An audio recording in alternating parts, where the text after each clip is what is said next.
escuchan, en efecto, hoy vamos a continuar con la exposición de las 20 reformas constitucionales que se han planteado y que hoy se discuten en el Congreso de la Unión. El día de hoy, respecto a una reforma importantísima en industrias estratégicas, tanto lo que tiene que ver con el sistema eléctrico nacional como también el servicio público de Internet. Estamos planteando una modificación constitucional para aclarar que no constituyen monopolios tanto el sistema eléctrico como el servicio de Internet, que se trata en el caso de la Comisión de Electricidad de tener el objetivo de cumplir no solamente con el abasto, sino con una responsabilidad social. Y esto tiene que ver, sabemos aquí, lo hemos comentado, informado, no solo que se han dado una serie de amparos a empresas privadas, sino incluso hace, pues que será menos de un mes, 2 ministros de la Corte determinaron que no iba a aplicar ya la ley eléctrica y con ello la afectación que pudiese tener en esta competencia con la Comisión Federal de Electricidad. Por ello, el día de hoy nos acompaña el licenciado Manuel Bartlett. Él nos va a compartir mayores detalles respecto a esta reforma. Adelante.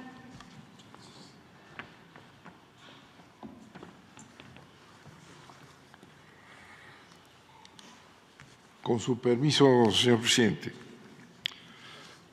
Así como lo ha anunciado la secretaria de Gobernación, el presidente Andrés Manuel López Obrador presentó una iniciativa de reforma constitucional a los artículos 25, 27 y 28. En la exposición de motivos de esta iniciativa se explica con todo detenimiento el alcance y objetivos de esta reforma. La energía es el motor que impulsa nuestras vidas. Inicia así la exposición de motivos. Nuestra industria y nuestra economía, por lo que es un elemento estratégico para el desarrollo, la seguridad y la sostenibilidad de las naciones. La soberanía energética no solo implica garantizar el acceso a recursos energéticos, sino contar con la capacidad de decidir cómo se utilizan de manera racional y eficiente en beneficio de la población. La experiencia reciente demuestra que la dependencia en exceso de fuentes energéticas externas o privadas exponen a las naciones a vulnerabilidades geopolíticas y fluctuaciones en los precios internacionales. Por ello, para asegurar nuestra estabilidad, suficiencia y autonomía energética, es fundamental fortalecer las capacidades del Estado mexicano y de las empresas públicas a su cargo. La visión de que la electricidad no es una mercancía, sino un derecho humano, por depender de ello el desarrollo de la vida y la economía del país, debe estar incluida como principio básico en el texto de la Constitución Política de los Estados Unidos Mexicanos. Como lo señaló, y así se comenta o se transcriben los elementos de un célebre mensaje que López Mateos el 27 de septiembre de 1960 tradujo al pueblo de México la cuestión esencial de la energía tras nacionalizar la industria eléctrica y estableció claro que no se puede dejar este elemento fundamental a las fuerzas del mercado, que significan una lucha económica por obtener ventajas y lucros, sin considerar la naturaleza de la electricidad, pues ello implica poner en juego la vida de la población, el desarrollo y la seguridad nacionales.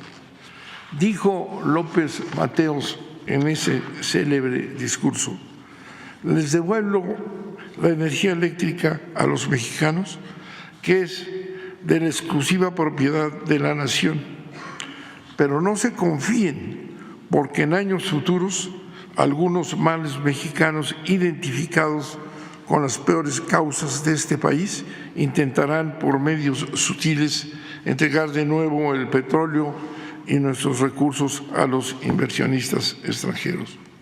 Solo un traidor, concluye López Mateos, solo un traidor entrega a su país a los extranjeros. Los mexicanos podemos hacer todo mejor que cualquier otro país. Célebres palabras que han tenido una enorme repercusión en la visión de la energía en este país. El sistema actual se construyó a partir de permisos ajenos a cualquier planeación de un sistema eléctrico nacional ordenado, permisos que se concedieron sin tomar en consecuencia las necesidades de las diversas regiones del país, concentrándose en la mayor capacidad económica y abandonando de las de menores recursos. Otra de las características negativas del sistema establecido por la reforma energética del 2013 son las ventajas establecidas a favor de las empresas privadas en contra de la empresa pública.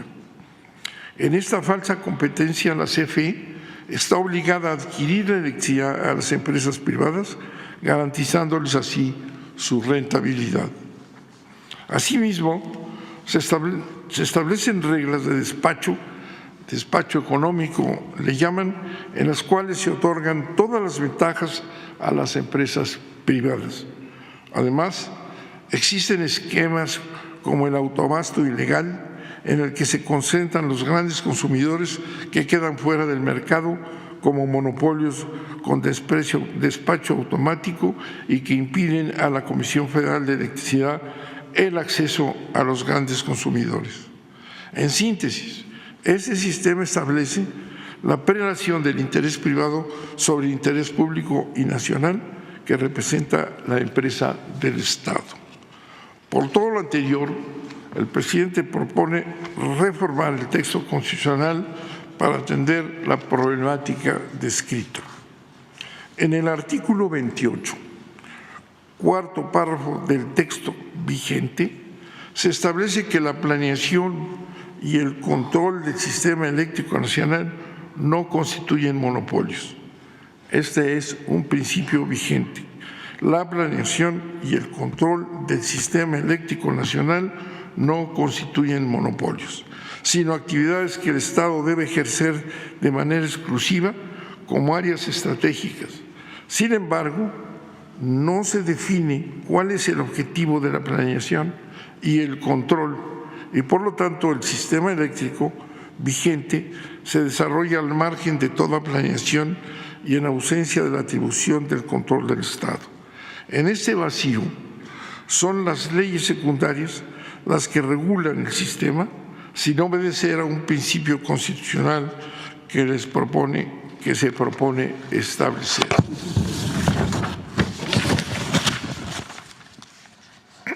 Para evitar este vacío, se propone añadir que la planeación y el control del sistema eléctrico nacional vigente en nuestra Constitución tenga un objetivo específico: preservar la seguridad y autosuficiencia energética de la nación y proveer al pueblo de la electricidad al menor precio posible, evitando el lucro, para garantizar la seguridad nacional y soberanía energética mediante la empresa pública del Estado. Con lo anterior, con lo anterior se aclara que el responsable del sistema eléctrico nacional y de su control es el Estado mexicano, adicionando las funciones que debe tener la atención a todos los estratos sociales y acceso a todo el pueblo de México. Este principio de planeación y control bajo la responsabilidad estatal, así como los objetivos específicos que lo deben guiar, deberá verse reflejado en la legislación secundaria. Por su parte, se establece que el servicio público de Internet que presta la empresa del Estado, de la misma manera que la electricidad, constituye un servicio público estratégico cuyo objetivo es evitar que una parte importante de la población, por razones económicas, carezca de este instrumento fundamental para la educación, la cultura, la economía y la información, por lo que debe agregarse un criterio constitucional con el cual el Estado garantice su desempeño. Por otro lado, el artículo 27 establece que las leyes determinan la forma en que los particulares podrán participar en las demás actividades de la industria eléctrica. Sin embargo, a falta de precisión, se propone adicionar que dichas leyes deberán tener como principio garantizar la justicia social. De la misma forma, en lo que respecta a las empresas particulares que se propone establecer que no pueden tener prevalencia sobre la empresa pública del Estado, que es la garantía de la continuidad y accesibilidad del servicio público de electricidad. Finalmente, el artículo 25 constitucional, quinto párrafo, se propone eliminar el concepto de empresa productiva del Estado, incorporado al texto constitucional por recomendación de organismos internacionales financieros de corte neoliberal, desnaturalizando la obligación del Estado de garantizar el servicio público de electricidad, convirtiéndola en una empresa que no se diferencia de una privada y, por tanto, reduciendo la finalidad a la mera obtención de utilidades sin ninguna función social.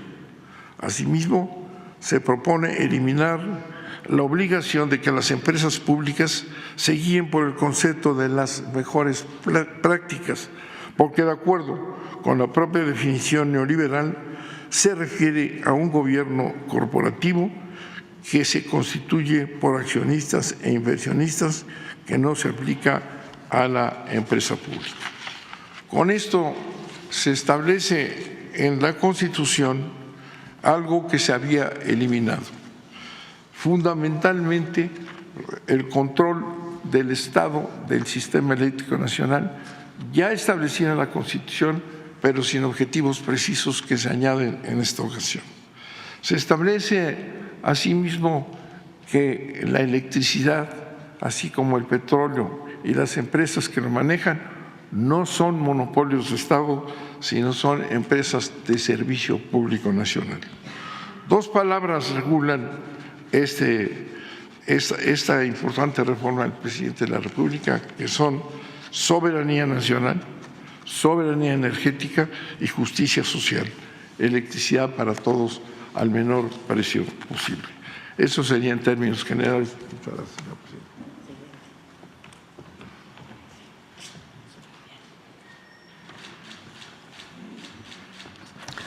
Muy buenos días a todas, a todos. Señor presidente, con su permiso, voy a hablar de los mexicanos y las mexicanas en Estados Unidos. Primero quisiera informarles que hemos desarrollado una estrategia mexicana de movilidad humana. Esta estrategia es un modelo único. Es único porque México es uno de los pocos países que enfrenta todas las fases del ciclo migratorio. Somos país de origen, de tránsito, de destino y de retorno. Y esta particularidad de nuestro país ha dado lugar a este modelo único para atender a dos grandes grupos. En primer lugar, a las mexicanas y los mexicanos en el exterior y en segundo lugar, a los extranjeros que transitan por nuestro territorio.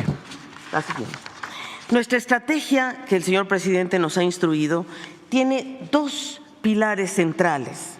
Uno es abordar la migración con una mirada regional hemisférica,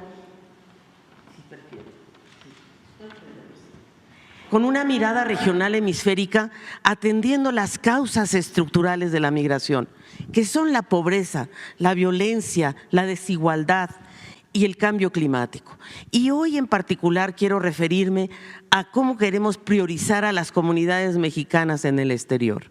Obviamente, los pilares que promovemos están en el tema de cooperación para el bienestar en comunidades de origen, con acciones coordinadas que las estamos haciendo con todas las secretarías de Estado a través de una comisión intersecretarial de atención a la migración, donde está Gobernación, la Secretaría de Protección Ciudadana, la SEDENA, la CEMAR, Trabajo, Bienestar, Salud, el IMSS, el DIF y la Secretaría de Educación Pública. El señor presidente ha llevado adelante un diálogo de alto nivel, de carácter político, para regularizar a los mexicanos en el exterior y también para llevar adelante un diálogo sobre factores políticos externos que se traducen en medidas coercitivas unilaterales a algunos países de la región.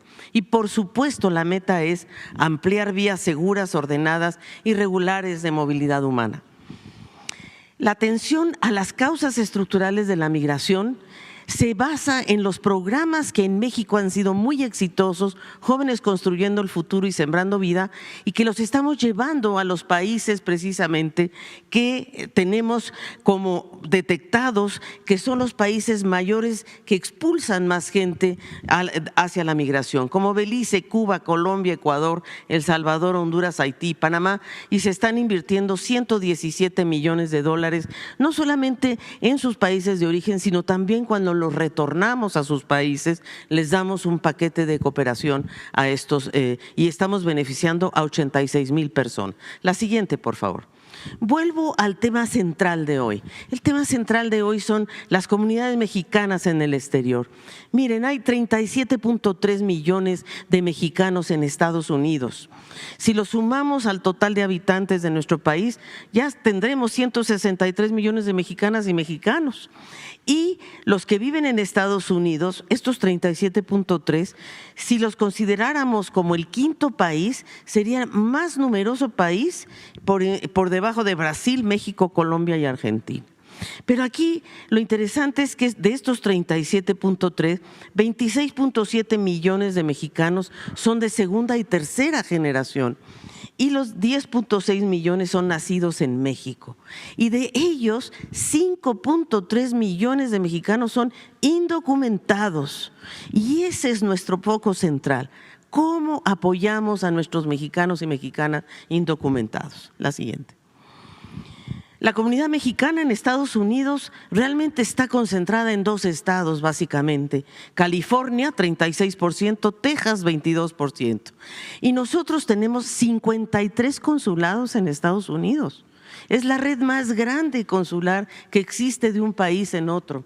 Y ahí, porque los desafíos que tienen nuestros mexicanos es regularizarse, sufren discriminación, xenofobia y tienen temor a denunciar delitos, la politización de su integración, el acceso limitado a servicios, porque como no son regulares, no tienen acceso a servicios de educación, financieros, económicos, las barreras lingüísticas muy delicadas, empleos muy mal remunerados y precarios y en muchos casos separación familiar. Y por supuesto todos tienen miedo al riesgo de la deportación. La siguiente, por favor. Nuestras redes mexicanas en el exterior son muy fuertes. Tenemos, por ejemplo, de Guanajuato, concentradas en California, Michoacán, Guerrero, Jalisco, Puebla, Zacatecas. Estos son las principales entidades de origen que están en Estados Unidos. Michoacán, Guerrero, Oaxaca, Guanajuato, Puebla, Jalisco, Veracruz, Estado de México, Ciudad de México y San Luis Potosí. La siguiente, por favor. Pero fíjense ustedes que lo más injusto de todo es que no se les reconoce la contribución económica que hacen nuestros mexicanos en el exterior. El ingreso, los mexicanos contribuyen 324,000 millones de dólares en impuestos a el erario de Estados Unidos. Y esto, imagínense que el PIB de Colombia es de 314,000 millones. Bueno, eso quiere decir que cada mexicano en Estados Unidos paga 1.38 dólares versus lo que paga un estadounidense, 0,69. Entonces, los mexicanos estamos contribuyendo mucho más incluso a mantener el gobierno. 7 de cada 10 trabajadores mexicanos, agrícolas, en Estados Unidos son de origen mexicano. 7 de cada 10. Cuando nos dicen que nos los van a mandar a todos de regreso, pues quién sabe con quién van a trabajar el campo en Estados Unidos. Y fíjense, el señor presidente ha dicho varias veces en este mismo venue que los migrantes mandan 63 mil millones de dólares de remesas, lo cual es verdad, pero fíjense, estas remesas representan el 18.5%. El resto de su ingreso, 265 mil millones de dólares, nuestros mexicanos lo gastan en Estados Unidos. Entonces le dan vuelta a la economía en Estados Unidos y es invaluable porque nuestros mexicanos participan en sectores agrícolas, de servicios, de construcción, a pesar de no tener estatus migratorio muchos de ellos. La siguiente, por favor.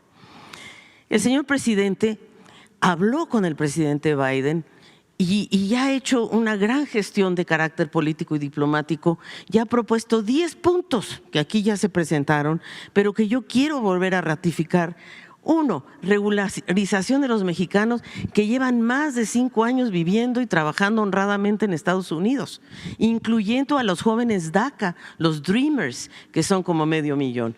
Aprobar que Estados Unidos ponga 20 mil millones de dólares anuales para apoyar a los países pobres de América Latina y el Caribe, que son los que están migrando y donde sus pueblos por necesidad se ven obligados a migrar.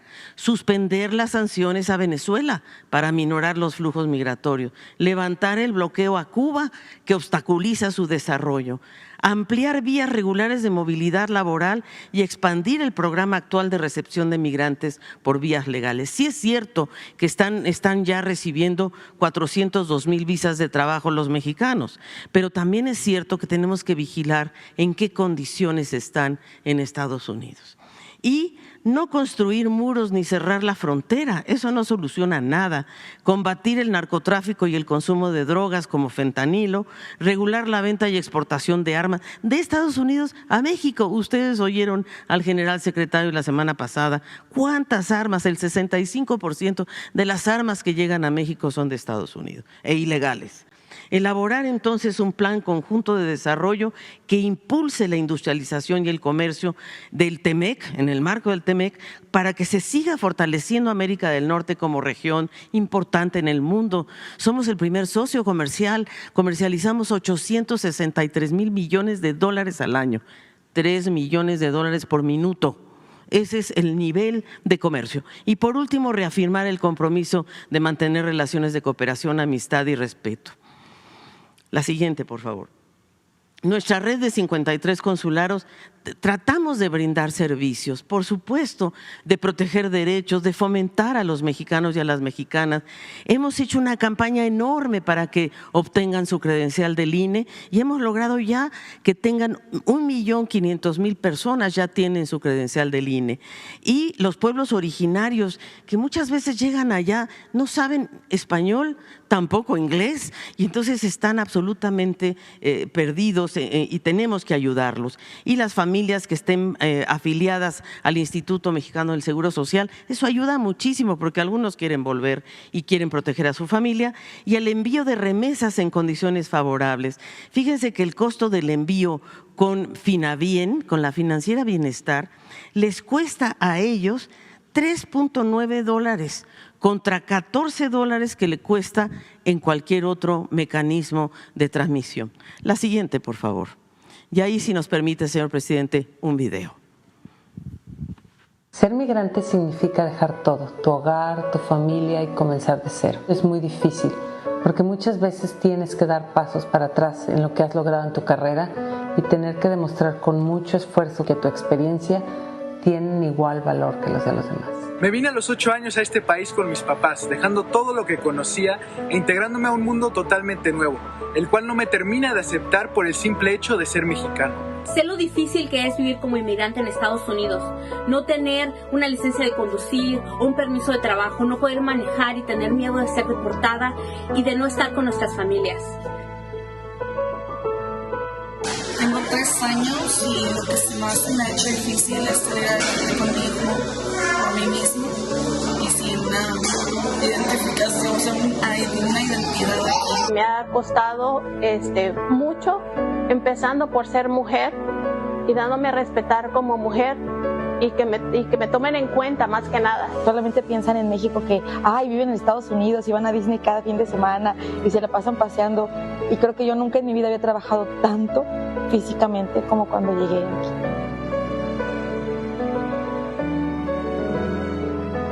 Estamos viendo más situaciones de explotación, más situaciones de esclavitud moderna, especialmente en los trabajadores que vienen contratados, trabajadores H2A que vienen a este país a trabajar. No confundamos el sueño americano no existe, es el sueño de cada uno de nosotros.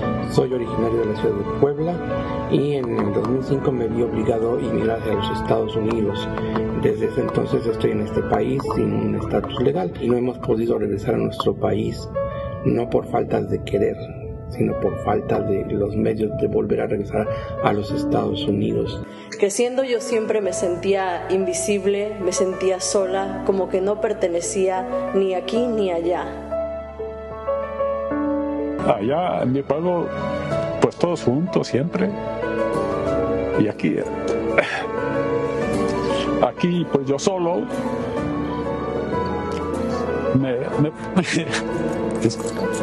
me ponía a llorar, pues ya que...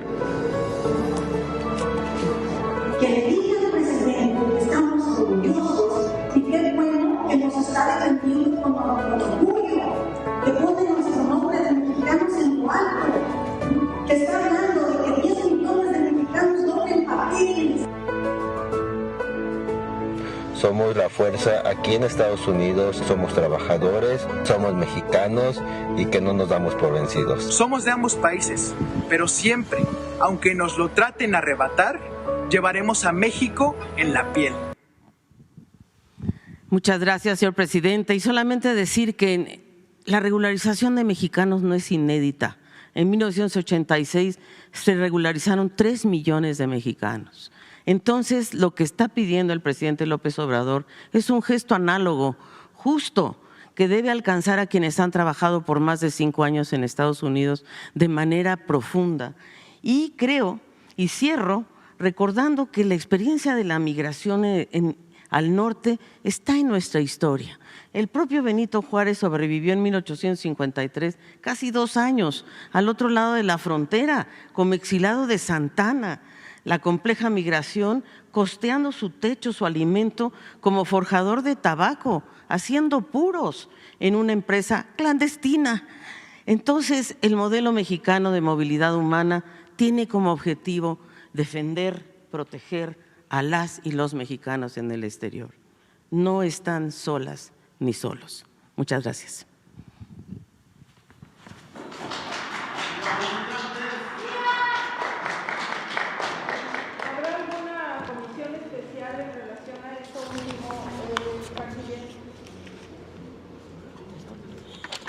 Sí, claro.